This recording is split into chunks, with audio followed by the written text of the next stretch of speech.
Assalamualaikum warahmatullahi wabarakatuh.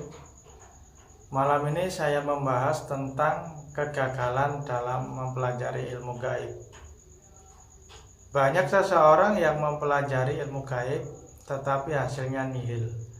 Belum bisa melihat makhluk gaib, belum bisa melihat kejadian-kejadian astral. Padahal dia udah melakukan petunjuk yang diperintahkan oleh guru spiritualnya masing-masing.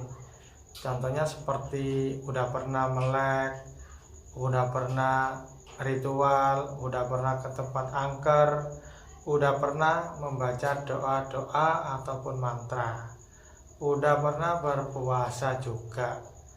Saat praktek belum bisa melihat makhluk gaib. Nah, sesungguhnya yang salah itu apa? Nah, sehingga dia itu memiliki pemikiran yang negatif. Apakah saya ini terlalu banyak dosa sehingga saya belajar ilmu gaib pun tidak bisa? Nah, pemikiran-pemikiran itu yang tidak boleh. Itu yang dinamakan memiliki pemikiran yang buruk sangka. Nah, dasar utama ilmu itu adalah utuh milik Allah. Kita sebagai makhluk hanya bisa mempelajarinya. Nah, jadi kita memohon kepada Allah dengan sungguh-sungguh, dan kita mau belajar dengan sungguh-sungguh, kita mau mencari dengan sungguh-sungguh, pasti kita bisa. Tidak ada yang tidak bisa bagi Allah, pasti bisa. Asalkan kita mau mencarinya dan kita mau sabar atau menunggu, karena waktu yang membedakan. Oke. Sekarang ini saya berikan pemahaman bagaimana Anda kok bisa gagal. Nah, oke. Sekarang kita jelasin. Nah, kalau mempelajari ilmu gaib di Padepokan Sekar Pawitra itu tanpa ada yang dinamakan berpuasa, berzikir, ritual, melek, tidak ada. Apalagi konsentrasi juga tidak ada. Caranya hanya diberikan suatu teknik meditasi yang benar. Nah, meditasinya itu tanpa konsentrasi, tanpa memvisualisasikan, tanpa membayangkan. Nah, lalu meditasinya itu bagaimana? Nah, kalau ingin tahu ya, ikuti di Padepokan Sekar Pawitra. Nah, tetapi pada intinya bukan di situ ya. Pada intinya dalam kegagalan itu yaitu pada letaknya pada diri kita sendiri. Kenapa saya bilang pada diri kita sendiri? Karena saat kita menerima pelajaran yang diberikan oleh guru spiritual, nah, mungkin kita tidak menangkap di sini juga di hati. Kita hanya mendengarkan saja. Udah paham saat praktek, ya, saat praktek. Nah, masih menggunakan pikiran, tidak menggunakan batin. Nah, itu yang menjadi kegagalan Anda. Jadi, ilmu gaib itu ilmu yang mengajarkan tentang untuk bisa melihat hal-hal gaib. Ilmu yang bisa digunakan untuk bisa berinteraksi dengan makhluk gaib. Ilmu yang bisa digunakan untuk menyentuh makhluk gaib atau mengambil makhluk gaib.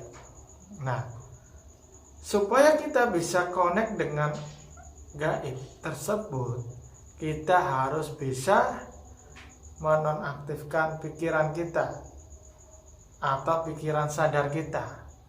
Jangan gunakan pikiran sadar meskipun hal-hal itu aneh ataupun tidak wajar.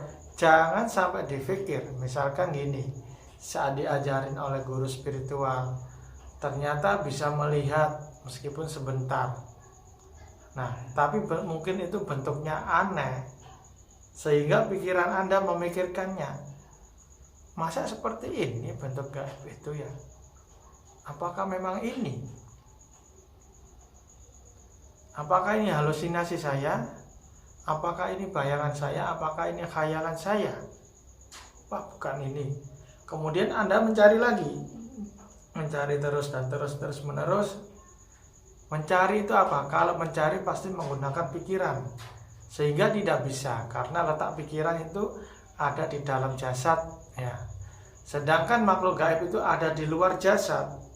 Kalau ingin melihatnya, ya jangan gunakan jasad, gunakan gaibnya manusia yang dinamakan sukma. Nah, maka dari itu rata-rata orang mempelajari ilmu gaib itu gagal. Dia masih menggunakan pikiran sadarnya. Nah, jangan ikuti pikiran sadarmu saat mempelajari ilmu gaib. Ya. Jadi ikuti bimbingan yang dibimbing oleh guru spiritual Anda.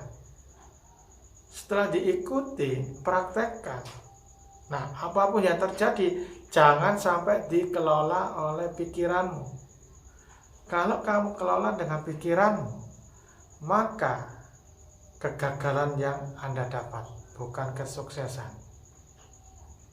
Nah, karena makhluk gaib itu sebetulnya itu berkeliaran di sekeliling kita. Alam gaib itu berkeliaran di sekeliling kita juga ada. Di sini itu ada makhluk gaib, ini ada alam gaib. Bagaimana cara untuk mengetahuinya? Kita masuk di alamnya, bukan jin yang masuk di alam manusia. Kalau jin yang masuk di alam manusia, nah itu tidak sempurna. Contohnya apa?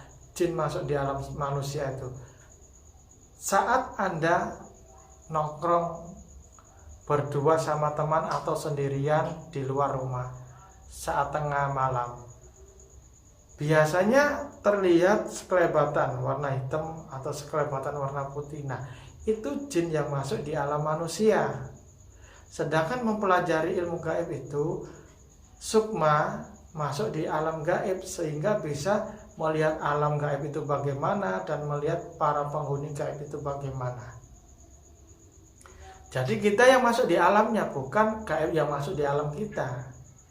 Nah, jadi hal-hal gaib itu bisa terbuka dengan ilmu gaib dan etika yang betul.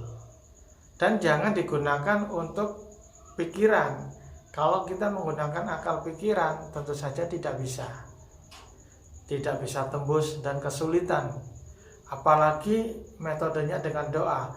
Kita zikir terus menerus, kita menghafal doanya terus menerus, sehingga pikiran kita mencari di mana letak jinnya ini, di mana bentuknya bagaimana. Nah, pikiran yang berjalan, itu yang tidak boleh. Pasti Anda gagal kalau melakukan seperti itu. Saat ritual tengah malam di tempat angker, setelah membaca mantra, kemudian Anda memikir terus, di mana jinnya kok nggak terlihat, bentuknya gimana, katanya di sini ada sosok perempuan atau sosok laki-laki, kok saya nggak terlihat. Nah, itu menggunakan pikiran, jadi nggak terlihat. Nah, kalau kita tidak menggunakan pikiran, pasti itu terlihat karena kita masuk di alamnya. Nah, jadi rata-rata orang mempelajari ilmu gaib yang gagal itu dia masih menggunakan akal pikiran sadarnya. Sedangkan untuk bisa menembus ke alam gaib itu tanpa menggunakan pikiran sadar, yaitu menggunakan sukma. Karena gaibnya manusia adalah sukma. Yang melihat gaib itu bukan mata jasad, melainkan sukma. Nah, gaib ada di alam semesta, ada di luar jasad manusia. Nah, sehingga yang melihat itu adalah sukma yang masuk di alamnya. Ya, jadi jangan salahkan guru pembimbing Anda, atau jangan salahkan rangkaian doa Anda. Jangan salahkan ritual Anda. Melainkan kita bisa menyadari diri sendiri. Apa yang kita lakukan itu udah betul atau tidak. Jadi kita harus bisa memahami kegagalan itu hanya pada diri kita sendiri. Kesuksesan juga hanya pada diri kita sendiri, mau dirubah atau tidak.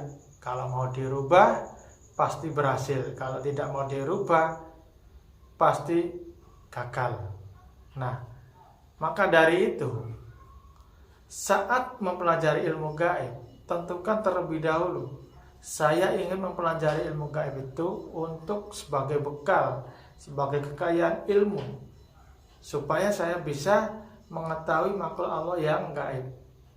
Nah, tanamkan terlebih dahulu seperti itu untuk mencari ilmu. Setelah itu mencari guru spiritual yang Anda anggap bisa membukakan mata batin. Nah, setelah itu ikuti bimbingannya.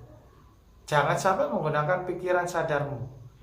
Kalau kamu masih menggunakan pikiran sadarmu, pasti tidak bisa dan selalu gagal. Jadi pada intinya letaknya ada di pikiran. Karena pikiran itu menutup segala-segalanya. Assalamualaikum warahmatullahi wabarakatuh.